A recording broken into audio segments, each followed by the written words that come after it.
My friends, how are you? It is absolutely fantastic to see you for yet another video, and I hope you're doing well out there.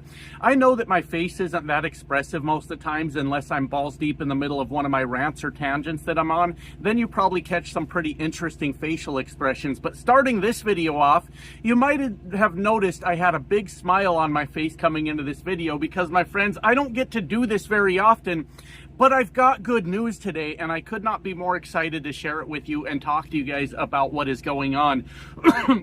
So yesterday, you guys know that I covered the absolute disaster of the job numbers going on in the United States right now, which is something that I have to point out, something that I have to harp on going into these midterm elections, because what we're dealing with right now is the Republicans with basically nothing in the world to run on, excuse me, and instead of having a good record to run on, good policy that has helped the American people, they have turned to relying on their good old friend, the fear factor, to try to help them win the election.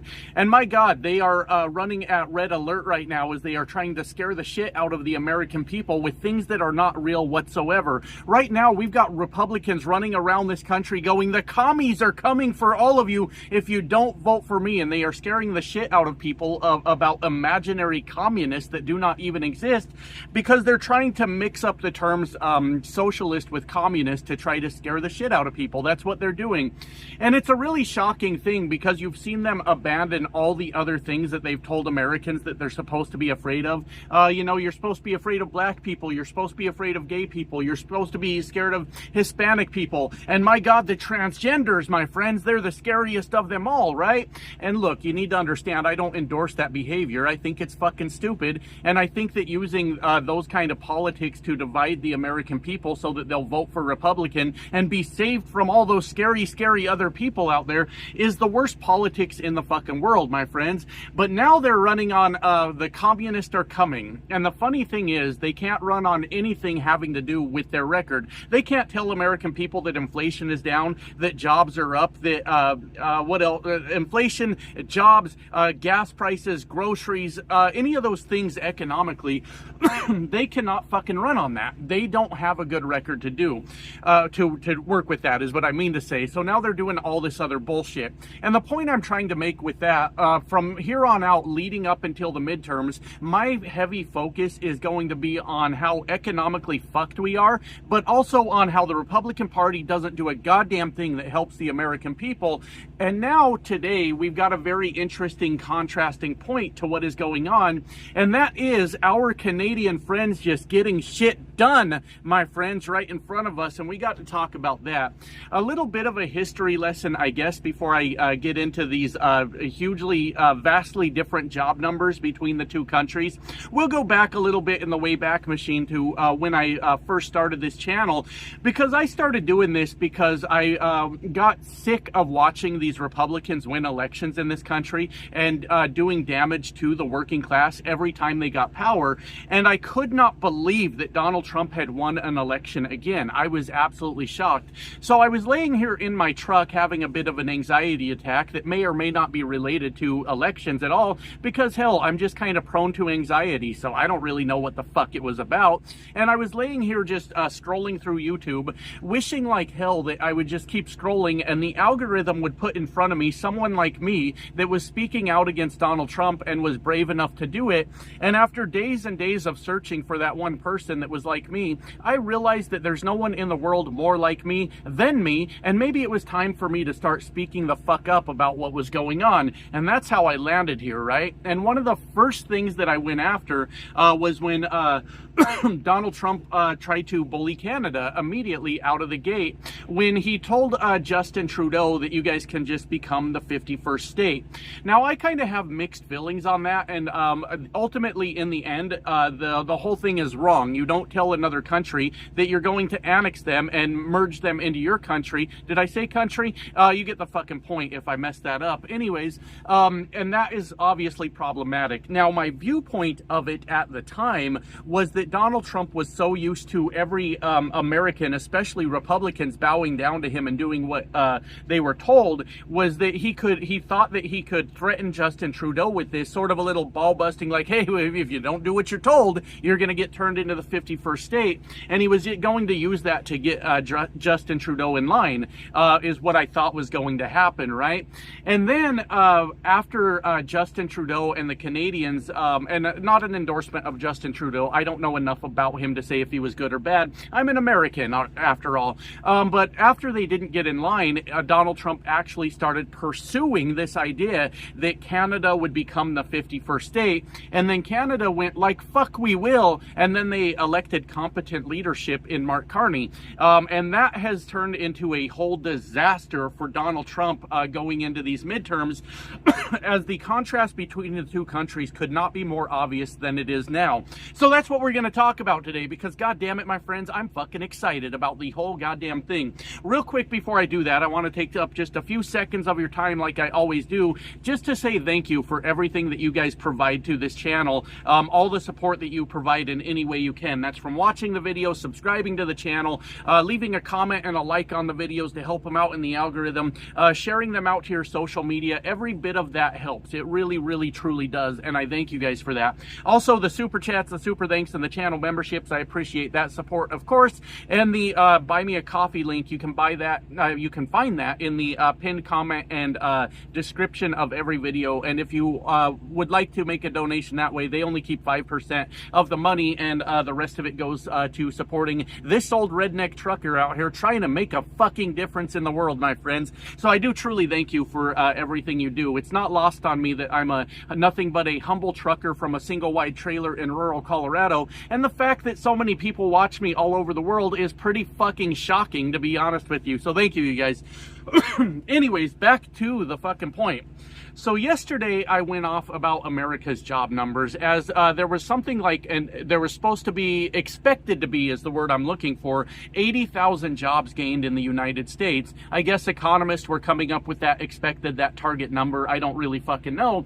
And then the job numbers came out, and they have not even been revised down yet, which they will be next month. But the initial numbers came out, and it was negative 23,000 jobs. That's 100,000 job swing in the opposite fucking direction. And I needed to emphasize that because going into these midterms, we need to know as Americans that the Republicans aren't doing a fucking thing for us. As a matter of fact, they are costing us more than anything. I had someone come at me a couple days ago. Do you even know the things that Donald Trump has done for America? No, I don't know of a single thing he's done for America, but I could go off on a whole list of all the things he has done to America, and that is much more important than whatever the fuck Donald Trump is talking about. Right now, he's up in arms about a goddamn ballroom. This motherfucker, while we're going broke out here, while we can excuse me, we can't afford gas in the car, we can't afford fucking groceries, this asshole is having a meltdown because the court shut down his fucking ballroom. Can you believe it? He is so completely out of touch with the rest of us that it doesn't even make sense. We've got Republicans out there talking about how affording groceries is socialism. We've got these motherfuckers out there saying that they're going to enjoy steak and lobster, and when somebody asked them, a reporter asked them, well, the American people can't afford steak and lobster right now, he has the audacity, my friends, to tell us that we didn't work as hard as he did. We didn't get out there and pull ourselves up by our bootstraps, all while he's serving in, I think he's a congressman, where Mike Johnson has them on vacation almost year round, and he's telling us that we don't fucking work hard enough. These people are assholes, and they need to fucking go. I've had enough of them. I have had enough of a single Republican having power in this country, because this is what the fuck they do, my friends. It's absolutely insane. Anyways, like I was saying before I kind of got lost in that, whatever that was just now, is the jobs report was very bad. And I may have missed the mark a little bit yesterday, and a lot of you corrected me. Sorry, what I was trying to say was when I pointed out that the job losses continue to mount in this country, but our unemployment rate still ticked down a little bit, I may have misspoke a little bit after listening to a lot of you guys explain to me what the fuck was going on, and saying that when people are no longer eligible for unemployment, then that number can tick down. And thank you, because I has presented it as people just gave up on looking for jobs, because that was my understanding of it. So thank you guys for clearing that up for me. Anyways, the point is, while we lost 23,000 jobs here in the United States, Canada put up a massive gain in job numbers over there. Considering that Canada's population is much lower than the United States, I don't have the exact numbers, but I think the United States, if I'm not mistaken, you know what, I'm not even going to do that because now I don't remember, but I believe Canada's around 40 million people, right? We are massively bigger, and for some reason I'm thinking the number 300 million for the United States. I could be off on that, but the point is, while we lose 23,000 jobs with a much larger population, Canada, with a much smaller population, just put up a gain in 1 month of 77,000 fucking jobs. Are you shitting me? I don't know what term you even use for that. Is that like by percentage or per capita or some shit? It's a massive ass kicking of the United States economy is what I'm trying to tell you. It's a really big fucking deal. So when I got that news today, which I think the news probably came out yesterday or the day before, you guys know me, always a day behind on these stories, I just could not help but compare and contrast both of the fucking things, right? And think about what is the difference in the leadership, but not only the leadership, the population of the two countries and how they are facing this situation head on, right? We, unfortunately, in the United States have so many people in this country that right now are basically sleepwalking off of a fucking cliff. They have no idea what's going on out there except the gas prices are higher and it's pissing them off. And maybe that's just the sort of catalyst to get them to start fucking paying attention. But as we march towards these midterms, we might see a pretty high turnout. I'm not really sure, but there's still not going to be enough Americans participating in their democracy. That's the fact. That's what's going to happen, right? Over there in Canada, one of the first things I noticed, because what I did, I immediately ran to Canada's defense here on this channel when Donald Trump started up his bullshit. And I don't regret that in a bit. At all. What I'm trying to say, I don't regret that at all, because I got sick to death of watching Donald Trump get his way and bully fucking everyone, right? I immediately found out that the Canadian people were not going to take the shit of Donald Trump, and that's why you've seen me sort of back off a little bit when it comes to Canada videos, because I'm here for you. I support you. I think that anybody standing up to a fucking bully is just simply amazing, and I love that. I think it's a great thing. But when I watch you guys go, don't worry about us, we got this shit, I said, okay, you handle it, and you did, and you proved yourselves right. So Donald Trump starts with this bullshit about the 51st state. I'm going to annex your entire country. Donald Trump starts these fucking trade wars with Canada that just make absolutely no sense whatsoever with all these tariffs, especially when we have so much industry that is shared between the two countries. None of this makes any fucking sense. And then Donald Trump says we've been treated unfairly by Canada.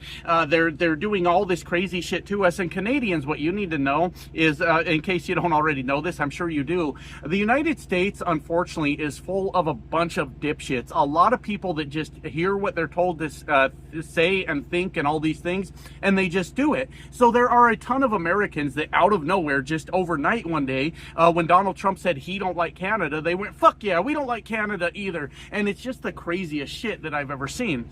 But what I really want to highlight in this video, what I really want to pay attention to, is just how vastly different the two countries are when it comes to this entire situation, right? Well, Donald Trump has sort of taken, for lack of a better way for me to explain it, I guess, sort of an isolationist angle when it comes to the United States. And I don't know if that's the right way to explain it, but he has cut off ties with the rest of the world. He has threatened every ally we've had, either through economic destruction or militarily. I mean, he's threatened to annex Canada. He threatened to take over Greenland. Has he made any other threats to our allies? I don't really fucking know. I'm not entirely sure. When he started the war with Iran, when he realized he was in over his head and he blamed NATO and he said NATO won't come to our help and that's the fucking problem that's going on. Well, NATO's a defensive ally, stupid. Like, you launched a war. You started that shit. Had it been the other way around and we were just over here minding our business and Iran launched an attack on us, I have no doubts that NATO would have been there, you dumb son of a bitch. But you you start the war and blame fucking NATO, right? He started all these trade wars, all these threats, and all these things that he's done. And the United States has just went downhill very, very fucking rapidly. We see job loss year over year. I don't even want to know what the fucking debt is. I know that Donald Trump has a knack for blowing that debt up. He's really good at spending our money. And I don't even want to know what it is, because I don't know how many decades, how many generations it's going to take to dig ourselves out of this hole, if we even can. America might be bankrupt. I don't really fucking know. I have no clue. Probably, most likely. But then we watch Canada do a completely different thing, right? They elected Mark Carney, and you know, that's up to you Canadians. If you like him, you don't like him, all that. I'm not going to meddle in your politics, but I personally like Mark Carney. I like Mark Carney for a lot of reasons, but for the biggest glaring reason is we've got a toddler that shits his diapers and throws temper tantrums that is the president of the United States. Can you believe it? That's fucking nuts, isn't it? And then you watch Mark Carney, and I used to say that man's got fucking ice running through his veins. Like when he's giving his speeches and talking about what the Canada is going to do and all these fucking things, he is just so calm, so collected, and just so fucking matter of fact about what the fuck is going to happen. And to me, as an American, hell, I have no choice but to admire it. But like I said, that's your guy, Canadians. So you guys can figure out all the nuance to that as much as you want. It's not really up to me to figure out. What I do know, though, is that Mark Carney and the Canadian people and the Canadian leadership all started focusing on what is it that we can do. Instead of having reliance on the United States, what the fuck can we do about this thing? So Canada starts working on all these huge projects, right? For one, they start reaching out to other trade partners and having trade negotiations and making new trade deals. A lot of stuff was going on with China. I don't know what happened with the EV, the BYD, if you guys ended up getting that, or if you're going to get that, or what's going on. But that BYD thing was fucking fascinating to me, because that would be hilarious for Canada to start importing the BYD and kind of have that maybe dominate that EV market. Would be funny, because it would really piss Elon Musk off, and that's why I find that to be interesting, and it would really piss Donald Trump off. I don't know what ended up happening with that, but Canada starts making all these fucking trade deals all over the world.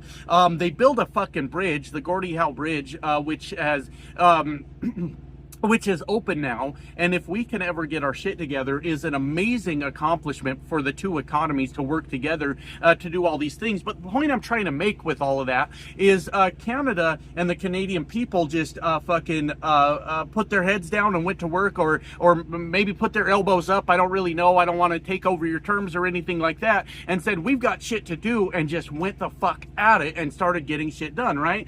So you watch all these Americans, these dumb fucking Americans, these Trump pumpers, these MAGA supporters that were hoping for the downfall of Canada, that we're talking about once Canada is no longer reliant on the United States, they're going to completely collapse, and they don't have a prayer without us, right? And then yesterday happened.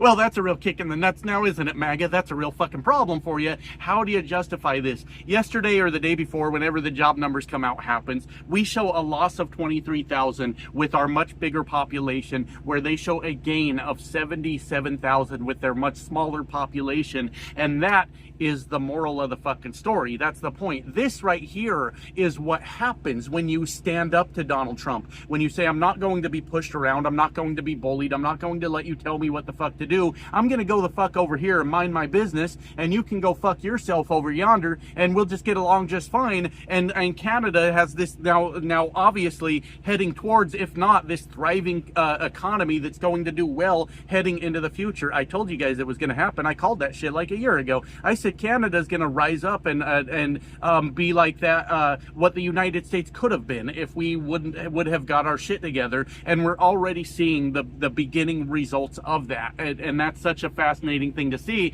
And it's important. it's very important that the world takes note right now and pays attention to this entire thing. The American citizens take note of what's going on right now. Every country around the world that is being threatened or bullied by Donald Trump takes note of what's going on right now and say, this is what happens when you stand up to a bully, right? This is what the fuck happens. And look, I get it on a personal level, my friends. I'm all of 5'6". I've been bullied my entire life, right? I've been told on YouTube I need to shut the fuck up for the last 10 years. Well, look what happened when I didn't shut the fuck up. So this is what happens when you stand up to bullies, and that's the point, right? Anyways, trying to get back to what I wanted to say, because I had a very good closing point I wanted to make, and the problem is I don't remember what it is. I don't know what it is that I exactly wanted to talk about, but I did want to point that out. This is how it actually works when you stand up to bullies, and that's the point that I wanted to make, is that going into these midterms here in the United States, we've got nothing but bad news coming from the Republican Party as it applies to the American working class. It's been all fucking bad for us, right?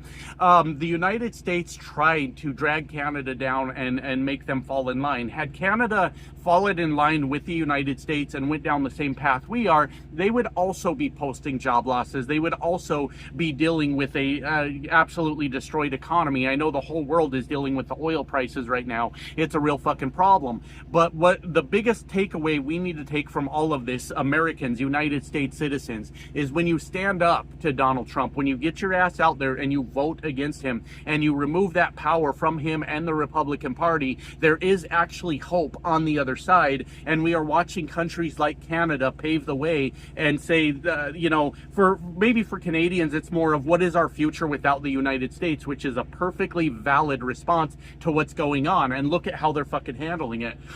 But for the United States, we can look at that as an example and say that what is our future if we were to just get rid of the Republican Party, if we were to get them out of power in this fucking country forever, for good. They've done nothing useful for us. So for them to be removed from power for good, for the future of this country, we can look at stuff like healthcare. We can look at stuff like job growth. We can look at competent leadership that's making good trade deals with the rest of the country, rest of the world. My fault. Rest of the world is what I meant to say there. And Canada right now is a shining fucking example for what happens when you tell Donald Trump to go fuck himself. And that message yesterday with the jobs report coming out from both countries, massive example of how this all works if we just start paying attention. So I just want to end it by saying to so many of my Canadian friends, you have been so goddamn supportive of what I do on this channel, and I appreciate you so much for everything you do. But I want to tell you, like, truly from the bottom of my heart, I am fucking impressed. I was so worried about you guys when Donald Trump started his bullshit, and I was worried you were just gonna fold and get told what to do, and that may have been me misunderstanding who you guys are, and that's fine. I accept that I didn't know what I was talking about. But for you guys to band together, boycott successfully, work on all your own industries, work on all your own trade agreements, and build a fucking bridge, and all the things that you've done has been nothing short of impressive, while Donald Trump, and by extension the United States, has tried to crush you in any way that we can. And I've never been a part of that, but I have to accept that on the world stage, that is how we are viewed. And you guys have been nothing short of impressive, and should be an example for the rest of the world for how this shit is done. Because this war that Donald Trump started against Canada, he loses just a little bit more every day, and my God, did he get his ass kicked when those job numbers came out. Anyways, I won't sit here and kiss your ass all day. I'm really proud of you. I think it's a good job. And that's it. So love you guys. Bye now.